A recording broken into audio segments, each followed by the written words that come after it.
Welcome to this edition of the Fire Marshal's Corner. I'm your host, Richard Blankenship.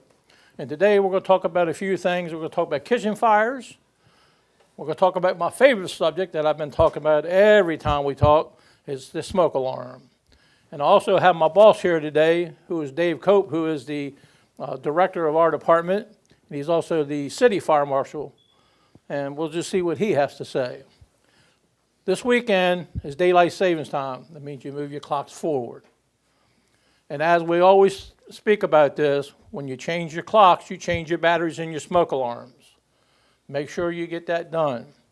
If you have a hard time getting it done, you can't reach it or for whatever, you can contact your local fire and EMS departments, or you can contact the city fire marshal's office if you need some assistance in getting these batteries changed. The new products on the market now are the 10-year sealed units. You should be replacing those things. They're very cheap. They're not that expensive, but they do save lives and they do work. So again, just remember, change your batteries when you change your clock this weekend. It's very important to do that. And again, like I told you, having an operating smoke alarm in your house does save lives. It's like having a firefighter in your house 24 hours a day, 7 days a week to protect you. We're also going to talk about a fatal fire we had in the city here back on the 25th of February. And we want to talk about that a little bit, about what happened, and just give you some pointers on some things that we can do to help maybe prevent this from happening again to somebody else. Now I'd like to welcome my boss, Dave Cope, to the show. Dave, thanks for coming. I appreciate your time to come and see us. Can you just tell the people what your job title is and what you do for the city? I'm the director of the Code Enforcement Fire Marshal's Office. I'm actually the fire marshal for the city of Laurel. Our department handles all permits, inspections, code enforcement, etc. We're actually responsible for the life safety of everybody in the city of Laurel. I have an outstanding crew, which you've already met earlier today. They're always on the lookout. Everybody that's in our office is a fire marshal. We've gotten everybody the cards for the fire marshal. It works out great.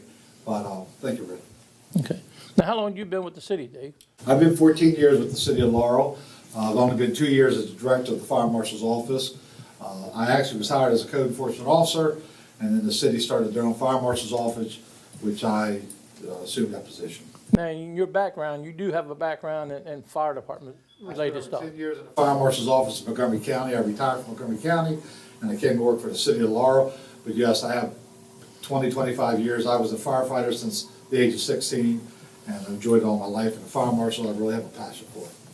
Yeah, I've known Dave for a long time, and both of us have been volunteers in this area. I belong to Laurel. He was a member of Beltsville. We both were volunteer chiefs at one time, and so we got the opportunity to work together. And now I got the opportunity to work with him, as him being my boss. And Dave, it's been a pleasure working with you.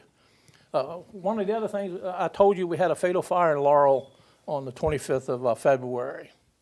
Around 9:30 a.m., the Prince George's County Fire and EMS Department dispatched units to a possible house fire at 15407 Laurelton Drive for a reported kitchen fire and the possibility of people trapped. The units arrived on the scene, found heavy smoke conditions, and people trapped inside. 2 adult patients were taken from the house. They were removed by a ladder from a window on the second floor. One of the persons that were taken out did pass away. The other one is still in the hospital. They were both transported to shock trauma for treatment. Dave has some information that he wanted to talk a little bit about it. When the people called to explain what was going on, the fire started in the kitchen. So I'll let Dave explain that a little bit so we can get a better understanding about exactly what happened. Dave, you did say you had some information. Right, on this house, this is a split floor. You walk in and you go in the basement, you go upstairs. As you went upstairs into the living room, the hospital bed that the gentleman was laying in was in the living room. The anticipation right now that he wasn't in that hospital bed, since that hospital bed was as close as the kitchen, right here, he was on the opposite end of the house. He had a caretaker. And what we understand as a point right now is the caretaker didn't close the door. And if you went into the room itself, there was actually a window 3 feet from it. And Mr. Bowers, Mr. Justin was there and said the fire department brought him out through that window. Which if he would have been on his hospital bed, we believe that We believe what she did was, through the fire investigators, that she set a pan on the stove on fire, went to work with him, take care of him, and what did, she forgot about it. When the fire overcame the kitchen and overcame the smoke, we listened to the dispatch, and we heard the dispatcher saying that they were having a hard time breathing because the house was full of smoke. And that was when the phone was cut off, and then the fire department got there and rescued the 2 victims. We'll talk more about that later. Actually, we'll talk to Frankie and Justin that were actually on the scene and can tell you what happened from that point. But this fire started in the kitchen, and we believe it started in the kitchen by cooking and unattended. We feel that we haven't had a chance to really discuss it with her, but we feel that she set something on the stove. She walked away from the stove. It in turn caught the cabinets and on fire, which leads us here today. In residential fires, over 90% of residential fires start in the kitchen. And then today we're going to show you at the end of our program some videos of what to do if something happens. We're going to show you a demonstration of a pot that catches fire, and they use a lid to extinguish it, or they use the fire extinguisher. The other thing we want to do, we're going to show you a video of why before you doze, make sure that you close the door. We're teaching children to sleep with the doors closed. One of the campaigns that was for the opening, and every October when we do a fire prevention stuff, one of the campaigns was, hear the beep where you sleep. So you need to close the door. We need to teach the kids and everybody, and even the adults, when that door is closed, if you hear a smoke detector out in the hallway, you know what it is. We're here at the Delaware County Emergency Services Training Center in Pennsylvania, where we're repurposing one of our test fixtures to do a demonstration for Fire Prevention Week on the importance of closing your door.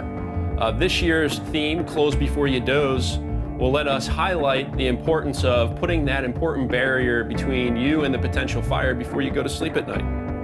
We're going to have an experiment where we're going to light the fire in the living room, cutting off your main source of egress. We're going to see how long it takes those smoke alarms to go off to give you that early warning, and look at what important role that the closed door plays in providing you time to be woken, understand what's happening around you, decide whether or not you can get out safely or not, and ultimately, if you can't, the important protection that it provides you to buy you time so the fire department can come and rescue you.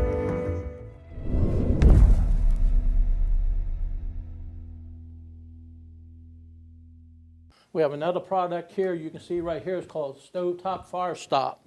These are showing up quite a bit in most of our high-rise apartment buildings around Laurel. These are little containers. It's got a chemical inside called bicarbonate of soda. It's just a powder. And this fuse underneath, when it gets hot and it catches fire, it would blow the bottom of this thing off. Here, this is the fuse, and once that gets lit, the content inside would blow out and put out the fire.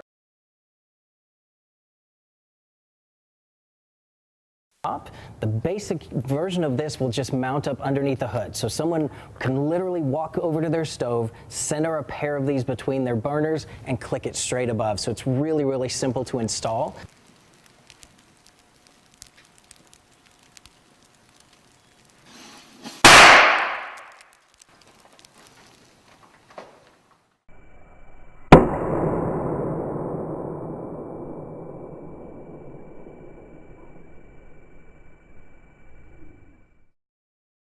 But every kitchen should have at least a little 2.5-pound ABC fire extinguisher in the kitchen, because like I said, 90% or more than 90% of residential fires start in the kitchen.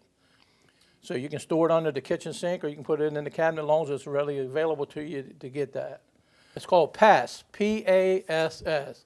You pull the pin, you aim, you squeeze, and you sweep. That's how you use one. This thing only costs you about $20. And it does save lives. It's been proven. You can't beat these things. You got to have them in your house. It's a state law for one thing, and I keep telling all the time, I know when I used to do the rental inspections, it was very frustrating to me to go in these places to find these smoke detectors either taken down, no batteries, or covered up. If your smoke alarm is over 10 years old, you need to replace it. And when you take it down, you look on the back, it'll have a date. You can't see this one anymore because it's just wore up, but a little thing here, it's the date when you purchased the smoke alarm. That's not the date you want to go by. You want to go by when you look at this, when it was made. That's when the 10 years start. Not when you purchased it, but when it was done. Okay? Because we don't know how long these things will sit on the shelves. But you want to have an operating smoke alarm. And as you could hear, as we were filming, you could hear once it started producing smoke that the smoke detector was activated, so you could hear the sound of that at the same time. That thing did its job like it was supposed to.